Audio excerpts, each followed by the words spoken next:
આ છે ફાસ્ટેગ વગરના વાહનો માટેના નવા ટોલ નિયમો પર એક ટૂંકી વાત. ચલો જોઈએ શું બદલાયું છે.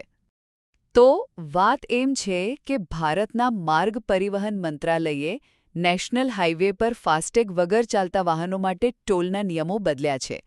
હા, ફાસ્ટેગ એટલે પેલી ઇલેક્ટ્રોનિક ટોલ સિસ્ટમ.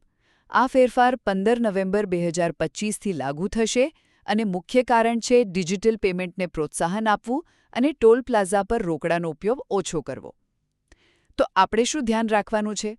પહેલું, 15 નવેમ્બર 2025 પછી જો તમારી ગાડીમાં ફાસ્ટેગ નથી અથવા એ કામ નથી કરતું તો ખિસ્સા પર ભાર વધી શકે છે. જો તમે રોકડામાં ટોલ ચૂકવશો તો જેટલો ટોલ હશે એના કરતાં બમણા પૈસા આપવા પડશે. પણ હા, જો તમે યુપીઆઈથી પેમેન્ટ કરશો તો નોર્મલ ટોલ ફી કરતાં સવા ગણા એટલે કે 1.25 ગણા ચૂકવવા પડશે.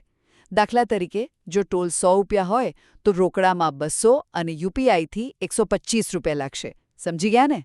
બીજું, સરકાર આ પગલું કેમ ભરી રહી છે? તો એનો હેતુ છે ડિજિટલ ટ્રાન્ઝેક્શન વધારવાનો, ટોલ વસૂલીમાં વધારે પારદર્શિતા લાવવાનો અને હાઇવે પર આપણી મુસાફરી સરળ બનાવવાનો. અને સારી વાત એ છે કે જે લોકો ક્યારેક જ હાઇવે વાપરે છે અથવા જેમનો ફાસ્ટેગ કોઈ કારણસર ચાલતો નથી, એમના માટે યુપીઆઈ એક સહેલો વિકલ્પ બની રહેશે. અને છેલ્લું, એ પણ યાદ રાખજો કે ફાસ્ટેગ તો ફેબ્રુઆરી 2021થી ફરજિયાત છે જ અને લગભગ 98% ગાડીઓમાં વપરાય પણ છે.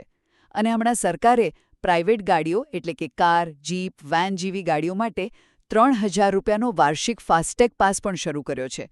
આ પાસ 1 વર્ષ અથવા 200 ટોલ ક્રોસિંગ સુધી ચાલે છે. ટૂંકમાં કહીએ તો 15 નવેમ્બર પછી ફાસ્ટેગ વગર હાઇવે પર જવાનું ચોક્કસ મોંઘું પડશે, સિવાય કે તમે યુપીઆઈ વાપરો. આ સરકારનું ડિજિટલ ટોલ તરફનું એક સ્પષ્ટ પગલું છે.